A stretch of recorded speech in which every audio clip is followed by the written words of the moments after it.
ठीक है रे।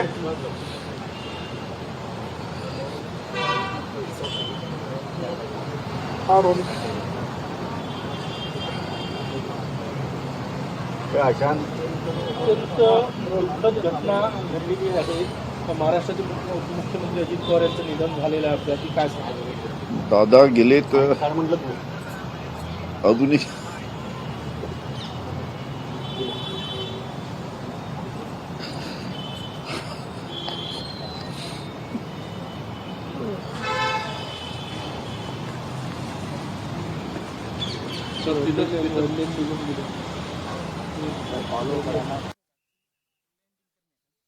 रहे हैं। देखिए आज जिस तरह से ये घटना घटित हुई है, अजित पवार का विमान दुर्घटनाग्रस्त हो गया है और 5 लोगों की इसमें जान चली गई है।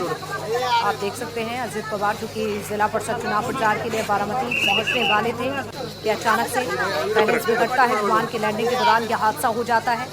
डीजीसीए ने जो जानकारी दी है, इस हादसे में 5 लोगों की मौत हो गई है। अजित पवार के साथ साथ उनके साथ मौजूद पायलट और सहकर्मी भी इस हादसे में मारे गए हैं। तो अजित पवार की आकस्मिक मृत्यु से अब महाराष्ट्र ही नहीं बल्कि पूरे देश भर में शोक की लहर दौड़ पड़ी है। सभी क्षेत्रों में शोक व्यक्त किया जा रहा है। अजित पवार जिनकी उम्र 66 साल के थे, अजित पवार पिछले 40 सालों से राज्य की राजनीति में, महाराष्ट्र की राजनीति में लगातार सक्रिय थे। अपने चाहे साहसिक निर्णय की बात की जाए या फिर बेबाक बयानों के चलते अजित पवार हमेशा ही सुर्खियों में बना रहते थे, लेकिन अब उनके साथ एक आज हादसा हो गया।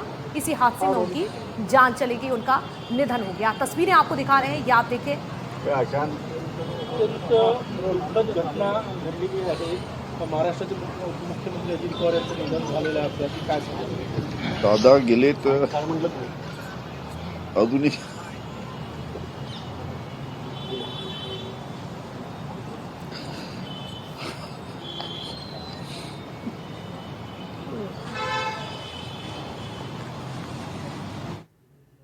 एक्सट्रीमली अनफॉर्चुनेट, बहुत ही दुर्भाग्यपूर्ण बात है कि जो खबरें अभी तक सार्वजनिक हुई हैं उससे ये अंदेशा लगता है कि जो जहाज़ क्षतिग्रस्त हुआ है शायद उसमें कोई सर्वाइवर नहीं है। Since it's an evolving and a developing situation, we should await an official confirmation on what really has happened.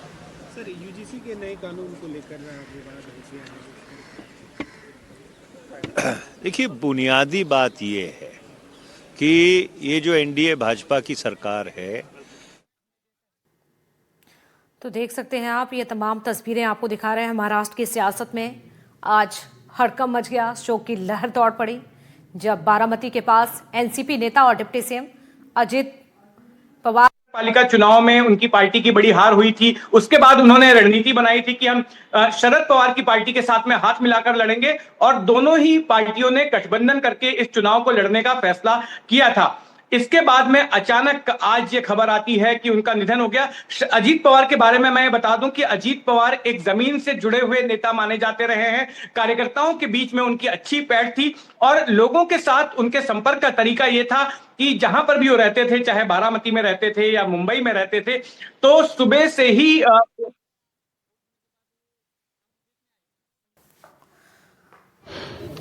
तो देखिए इस खबर ने सनसनी मचा दी है। देखिए कब किसके साथ क्या हो जाए ये कोई नहीं जानता। महाराष्ट्र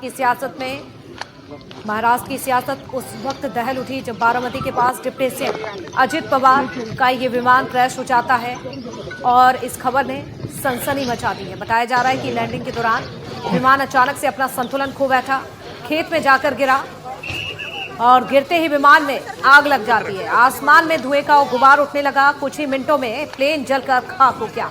मौके से तमाम तस्वीरें भी सामने आई हैं।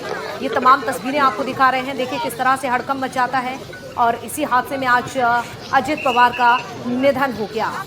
तो चुनाव प्रचार के लिए बारामती जा रहे थे। हादसा बताया जा रहा है कि शहर से 3 से 4 किलोमीटर पहले हुआ। स्थानीय लोग सबसे पहले मौके पर पहुंचे, जिसके बाद फायर ब्रिगेड और रेस्क्यू टीम भी यहां पर पहुंची, लेकिन बहुत देर हो चुकी थी। जिस तरह से हादसा इतना भयानक था कि इसी हादसे में आपको बता दें अजित पवार भी इस हादसे में चपेट में आ जाते हैं और उनकी जान चली जाती है। अब हादसे की असली वजह क्या है ये अब जांच का विषय हो जाता है। जांच के बाद ही स्पष्ट होगा कि आखिरकार क्या। विकास आघाड़ी ये दोनों गवर्नमेंट थी, जब कांग्रेस राष्ट्रवादी की गवर्नमेंट थी 2009 से 14 तक और 19 से लेकर 21 तक जब महाविकास आघाड़ी की सरकार थी, उनके साथ काम करने का मौका मिला। जिस तरह से उनकी काम करने की शैली थी वो सब पूरा महाराष्ट्र जानता है कि टाइम के साथ काम करना, सिंसियरली काम करना, महाराष्ट्र हित के लिए काम करना और महाराष्ट्र के विकास में जो काम करने वाली भूमिका उनकी रही है। मुझे आज लगता है कि तो इस वक्त की ये बड़ी खबर आपको बता रहे हैं और बेहद ही दुखद खबर है। लेकिन सवाल कई उठ रहे हैं क्योंकि अब तक असली वजह सामने नहीं आ पाई है। ना ही प्रशासन की ओर से कोई भी ठोस बयान आया है और ना ही एनसीपी की तरफ से अभी भी स्थिति जो है स्पष्ट हो पाई है कि हादसा आखिरकार कैसे हुआ। सवाल सीधा है और वीवीआईपी मूवमेंट के बावजूद भी देखिए विमान हादसे का शिकार आखिरकार कैसे हो गया। सबसे बड़ा सवाल यही है, लैंडिंग के वक्त आखिर ये ऐसा कैसे हुआ।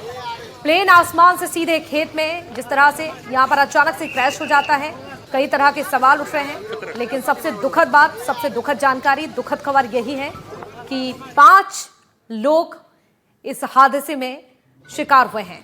क्या ये तकनीकी खराबी थी या फिर मेंटेनेंस में लापरवाही या फिर कोई और वजह, ये अब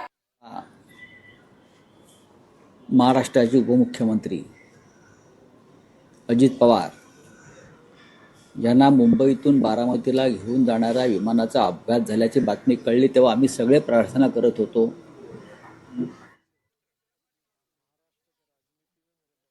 मित्र रहे, उनके मेरे पारिवारिक संबंध रहे, बहुत कर्मठ अच्छा प्रशासक और विकास की दृष्टि रखने वाले ऐसे वो नेता थे। उनके जाने से बहुत बड़ा नुकसान हुआ है। उनके परिवार को भी काफ़ी उनके ऊपर भी एक बड़ा हादसा हुआ है। मुझे लगता है कि भगवान उनको ये जो घटना हुई है इसका दुख सहन करने की ताकत दे। मैं व्यक्तिगत रूप से और पार्टी के तरफ से महाराष्ट्र के इस पुराने सहयोगियों को मैं श्रद्धांजलि अर्पित करता हूँ। भगवान उनके आत्मा को शांति दे, यही ईश्वर चरणों में प्रार्थना करता हूँ।